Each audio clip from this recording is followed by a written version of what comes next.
The band SRS was established in 2007. The guitar player, his name is Kiyoshi.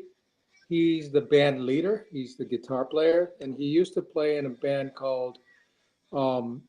He was in a compilation for Explosion Records. Explosion is a used to be a really popular metal club in Tokyo, and he used to play there all the time.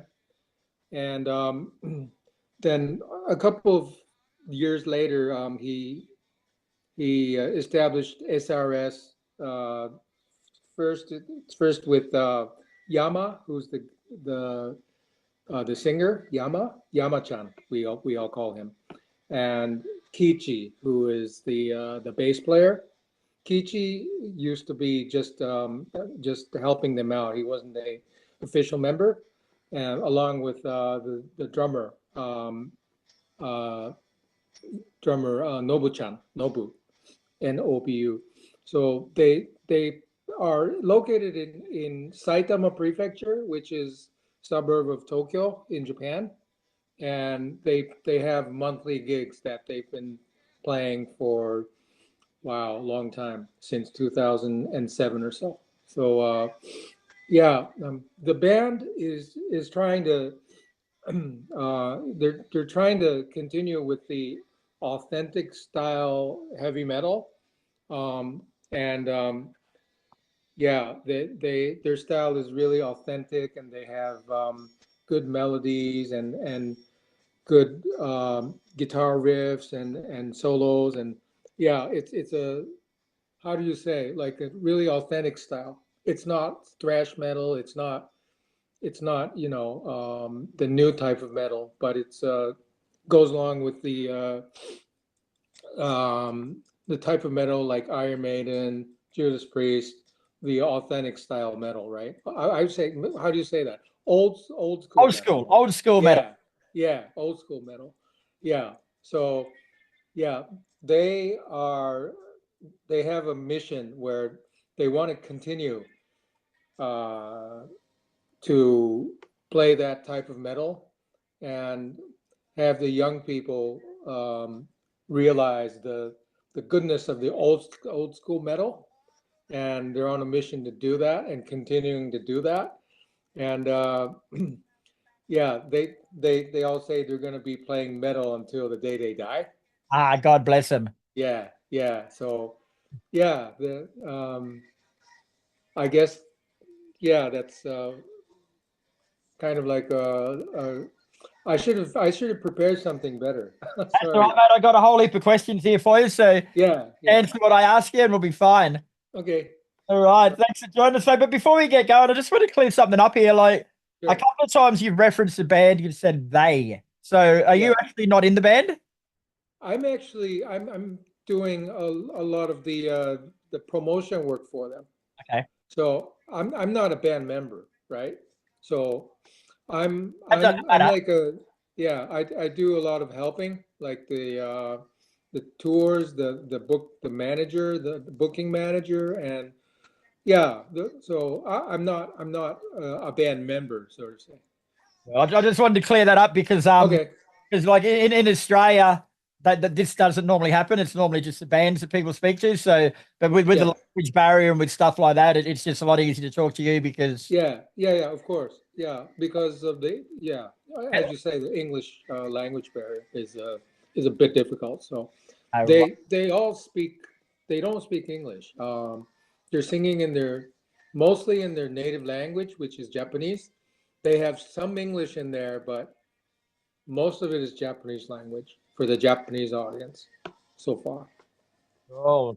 Now, I'll let you in on a little secret here, mate, that I don't tell many people. But at the start of Yeah. the show, I asked you to introduce yourself first.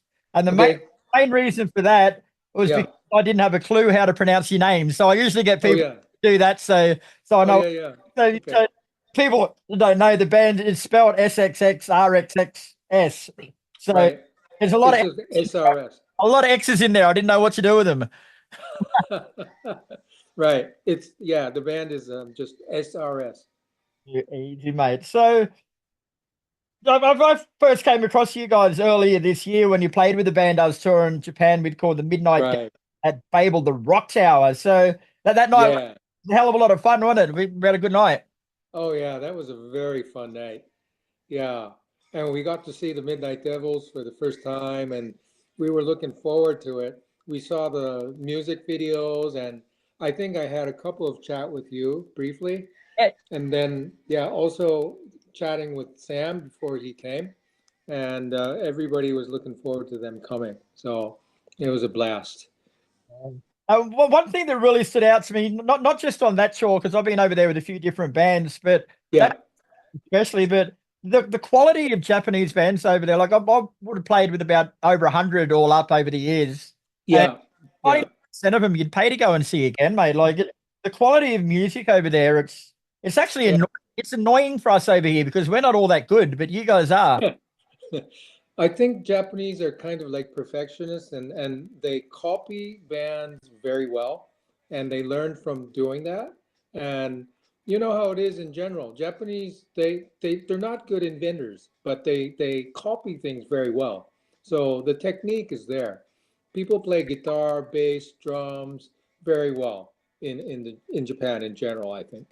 Yeah.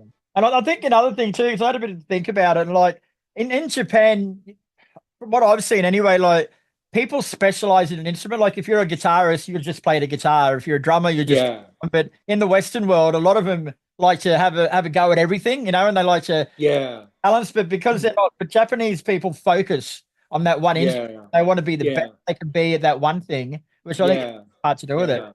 Yeah, usually that starts out when you're in high school. You put together a band and you want to play in the school competition or whatever, like a school festival, and you're usually nominated. Like you do bass and you do guitar, you play drums, and then they stick to it, and they end up just doing that one instrument for some reason.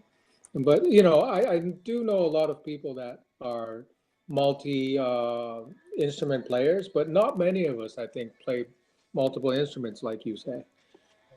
And another thing I've noticed too, just from you talking before and from my experience over there, but you refer to the guitar player as the band leader. Like, Yeah, Japanese band, do they have one person in the band that is referred to as a leader that sort of is more responsible for everything else? yeah, because they do that. They have a leader usually because if there's a dispute or if they can't come to like a mutual decision, then it's up to the leader to make that ultimate decision. So one person as a leader is nominated for that reason. That makes sense. So that's another thing that's it's a different concept to Western bands. Okay. Like Yeah. Western bands, everyone thinks they can do everything. So Yeah, yeah, yeah, but yeah. it makes sense to have that one person as a focal point. So Yeah, yeah. on the So computer. that guy has like a little bit, they may be like even in terms of songwriting, the gigs and how everything is arranged in the concerts. But when it comes to decision making, like, what to do with the press and things like that, there's usually a leader that's appointed to have the ultimate decision. All right. So you mentioned it before, but at SRS they you play a traditional brand of heavy metal, it's very similar to the Iron Yeah, Maiden and stuff like that. But there's a yeah, lot of power metal mixed in there as well, like there Dragonfly. is. Yeah, Like is that genre of metal really popular in Japan? yes, it is. You will find most of the types of metal in the Japanese the club circuits. Many different types of metal, and there's a lot of popular types of metal, including the new wave British heavy metal, the old school type of metal. But there's thrash, there's death, there's all sorts of metal that is popular. I think like as a whole, the metal movement in Japan is probably stronger than in Australia. I'd say like you Oh, can is it? Oh. go out there on a Tuesday night and play in Japan, and there's Yeah, people there watching metal music. Like it's just yeah, Australia. Like established metal bands are lucky to get 20 yeah. people at some gigs. So it's not Wow. as Okay. prevalent over here as Japan, but it's the scene over there is thriving. It's doing really well. Yeah, yeah. That's true. That's in some locations, not everywhere. There's like Tokyo is, of course, probably the most popular in terms of metal. There's a lot of gigs. I mean, a lot of clubs that welcome the metal music. But if you go out of the Tokyo vicinity, the greater Tokyo, it's not that much. It's not as popular as Tokyo. So some neighboring prefecture, we call it prefectures. Those are like states are around Tokyo are pretty. Those locations are popular for metal in general. I think one of the things that impressed me most about SRS, aside from the singer's voice, like the singer was phenomenal, mate. But Oh, thanks. the thing that really stood out was how relaxed and how professional you were on stage as a band. Like they look like they've Yeah, been playing together for a while. yeah, yeah. I think they rehearse a lot. They try to perfect the staging, and they have it all thought out. But the live gig doesn't necessarily, it's not staged 100%. They do what comes to them naturally on stage. But yeah, those guys have been around for a long time, and they've played in different bands before. Especially the bass player Kichi. He's also the singer of Sabra Bells, and that guy's been around for a long time, and he's put out records in major labels in the past, and yeah, those guys are really talented, a group of talented guys, I think. Yeah, they are. They're one of those bands that you can watch and they just seem to know what each other's doing. They don't look at each Yeah, other on stage for cues and stuff like that. They just get up there in yeah, their little world and somehow it yeah, just all comes together. yeah.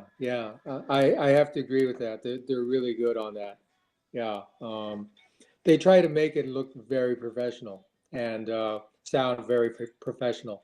I think a lot of Japanese bands are perfectionists like that, and they try their best to make things sound and look professional. Well, it comes across. Now, looking through the band website, it looks like they've only released one album. Is that right? Yeah, it's just one album. It's the first album. It was recorded in the bass player. He used to own a club out in Saitama Prefecture, and it was recorded there, a place called Blue Forest, which was a hangout place for a lot of metal bands in the surrounding prefectures. But because of COVID, the place went bankrupt, and they don't have that place anymore. But yeah, it was just one record, that's one CD that's out so far, and right now they're working on some things online where you can download a video clip that they produced recently. Cool. And you say that's a new song that people are downloading. So does that mean that they're in the process of writing another album? Not an album, I don't think. They don't have enough new songs to record a full album yet, but that's in the works. So right now they're focusing on the download, and they have some stuff on YouTube, which is all free, right? So Oh, but yeah, I think if anyone listening to this that isn't familiar with the band, I think that the best way to describe them is a cross between Iron Maiden and Dragon Force, which is yeah, high praise indeed, mate. But they pull it off really well. They're a very, very good band, mate, and hopefully is make it onto this side of the world shortly, and we can all catch up and drink some yeah, yeah. Australia. We're looking forward to that. We want to go to Australia and play in front of Australia kids. So